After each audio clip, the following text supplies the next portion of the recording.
Please be seated. The record will show the presence of the jury, the defendant, and all counsel.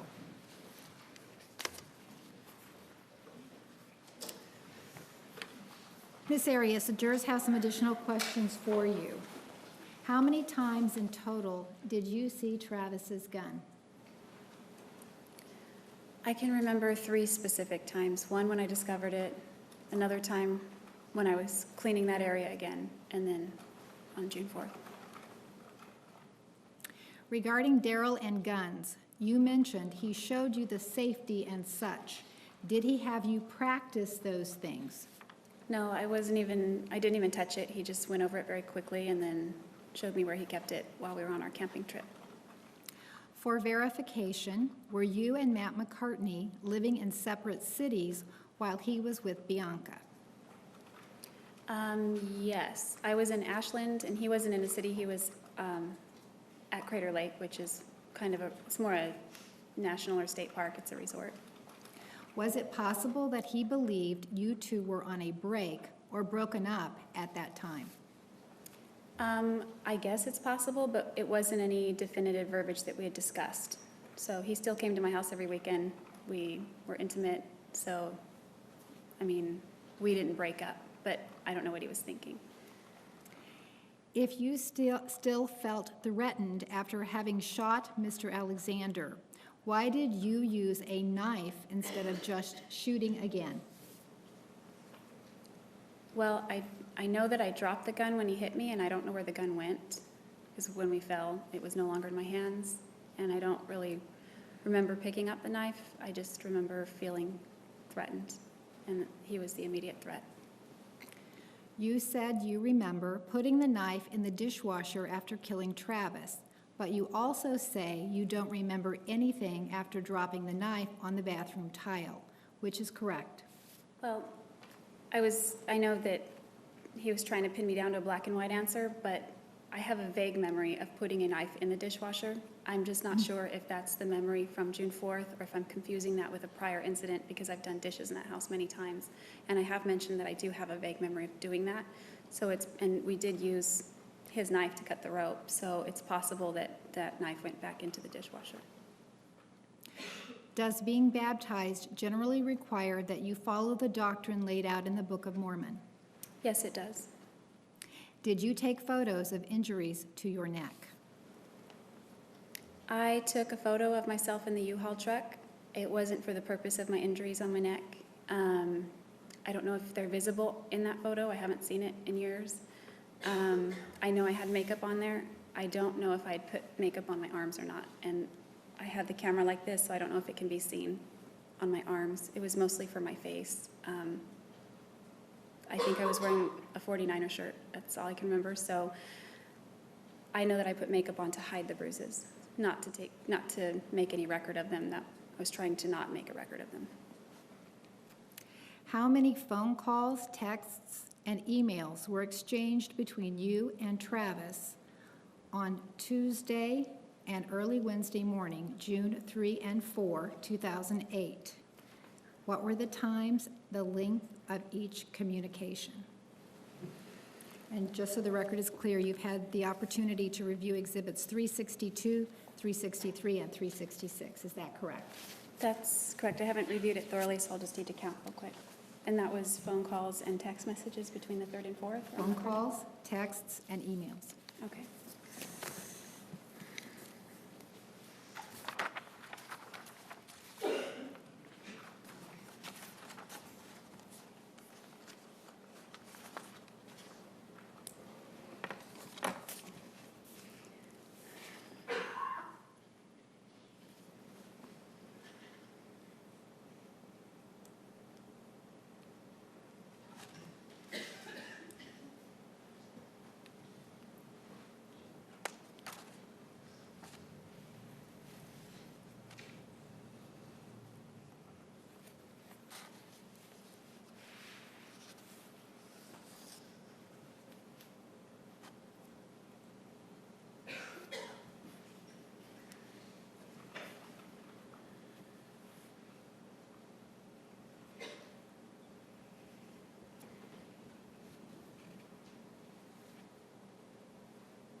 I know some of these are duplicates on here. Some of the calls are listed twice, the same call. So I'm not entirely sure, but it looks like somewhere between 5 and 9, I'm guessing, because some are duplicated. So, as far as phone calls, text messages, I know we texted back and forth, but I don't know that there are any text messages from the 3rd that were saved or recovered. And I don't think we emailed on the 3rd or 4th. Follow up, Mr. Nermi. Thank you, Your Honor. Ms. Arias, a few minutes ago, you were asked about baptism and the Book of Mormon and following the dictates of the church. Do you remember being asked that a few seconds ago? Yes. Were you a perfect Mormon? No, nobody's a perfect Mormon. And one of the things that you would do when you're not, that you told us when you're not in complete adherence to the Book of Mormon, is speak to the bishop about those discrepancies or misbehaviors, if you will. Is that accurate? Yeah, if the transgression is serious, you should speak to your bishop. If it's something considered a little bit more minor, then it's more left between you and God rather than actually sitting down with the bishop, which is a more formal procedure for more serious transgressions. Okay. And consistent with that and consistent with you, the question about being asked about following the doctrine, you, during the course of your relationship with Mr. Alexander, to use your words, had some transgressions, didn't you? Yes, we did. Okay. And so we're clear, you were not a Mormon until you were baptized into the faith after you met Mr. Alexander, correct? That's correct. Okay.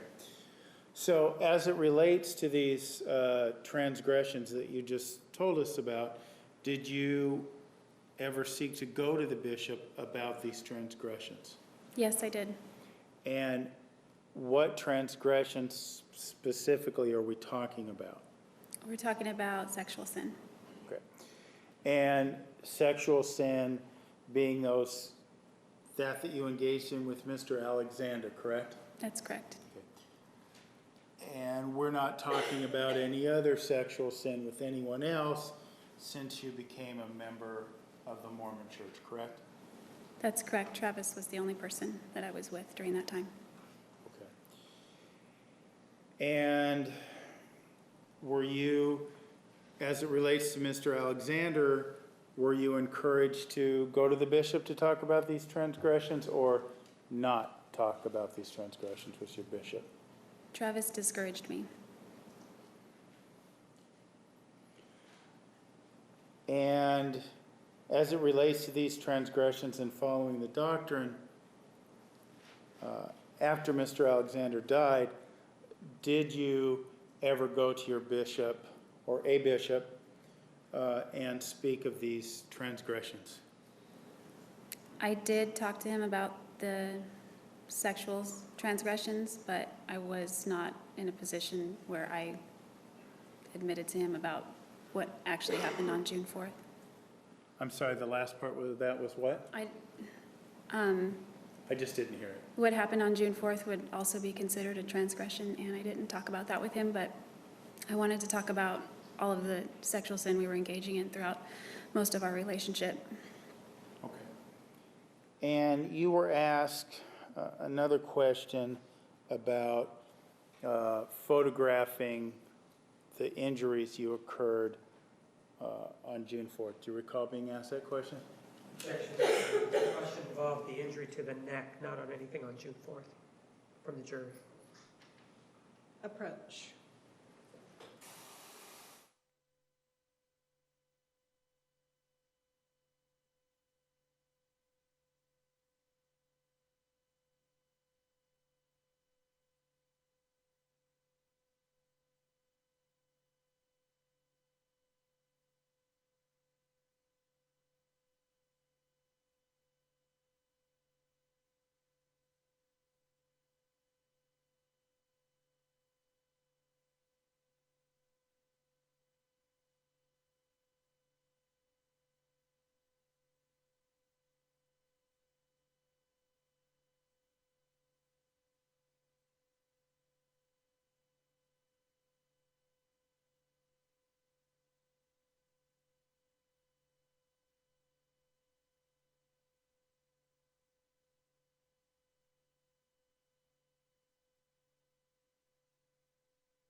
Ms. Arias, I misspoke a bit. As it relates to injuries that you suffered in your neck in April of 2008, did you ever take photographs of those? I don't think any were captured in the photographs. I was wearing makeup. I never took any photos specifically to photograph the bruises and his finger marks. And what was the last part of what you said? The finger marks that he left. Okay. And he referring to Travis Alexander, correct? Yes. Okay. Why not? Why didn't you document these injuries? Well, it's something that I wanted to forget, not something I wanted to focus on and remember. It has a lot to do, again, with the law of attraction, and I would never have thought of incriminating Travis, and it's not anything that I felt like by photographing something or documenting it or writing it down, it solidifies it and it brings it more into, well, it was very much reality, but it solidifies it more and begets more of that stuff. And that's something that I was hoping would go away and end. And I believed it would end after I moved. Believe what would end? The physical violence. You also mentioned earlier that you were ashamed of these injuries. Is that part of the reason why you wouldn't photograph yourself? Yeah. Yes, I was definitely ashamed and embarrassed, and I just didn't want people to look at me differently because I put up with that or went through that, or somehow it was my fault because I elicited that from Travis, and I felt like I was just ashamed. Like I didn't want people to know that he did that to me, is all. And you believe that those injuries were your fault? Well, I was afraid that I would be perceived that way, and sometimes I did feel like I did things that provoked him. No further questions. Mr. Martinez, any follow-up? With regard to your relationship to Matthew McCartney, in that relationship, ma'am, the question was asked whether or not you were broken up at the time that he was seeing Bianca. Do you remember that? Objection mischaracterizes the question. Overruled. He asked, I think he or she, I don't know, the question was asked if it's possible that he perceived that, but no, we weren't broken up. Isn't it true, do you know somebody named Alice Laviolette? You do know somebody by that name, right? Yes, I do. She's someone who's assisting in your defense, correct? Correct. She's a social worker, right? I don't know all of what she does. Objection, that mischaracterizes her profession. Isn't it true that you told her that you and Mr. McCartney were already broken up at the time that you confronted Bianca? Yes or no? I did not tell her that. We broke up afterward.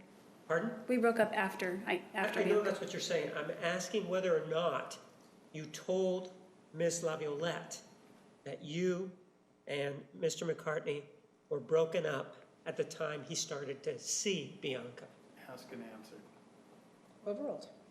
Not when he started, but he continued to after we broke up. So you weren't broken up at the time that he started to see Bianca, is what you're saying? That's correct. And you didn't tell that to Alice Laviolette? No, I wouldn't have. We were still together. All right. No, and with regard to the transgressions, you indicated that you did go seek or speak to a bishop, right?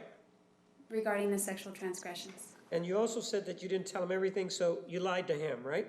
Objection beyond the scope of the question. Overruled. Argumentative. Overruled. I did not confess that I was the person responsible for Travis's death. So you lied to him, right? Well, Objection argumentative. Asked and Faint. answered. You didn't tell the whole story then, right? That's what you said, right? that would be accurate. Anything else? Thank you. Any more questions from the jury? Counsel, please approach.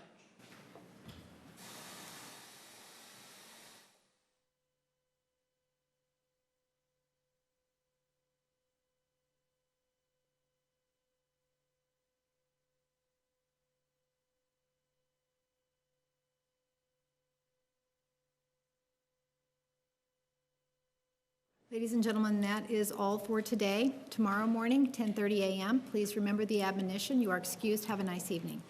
Please stand for the jury.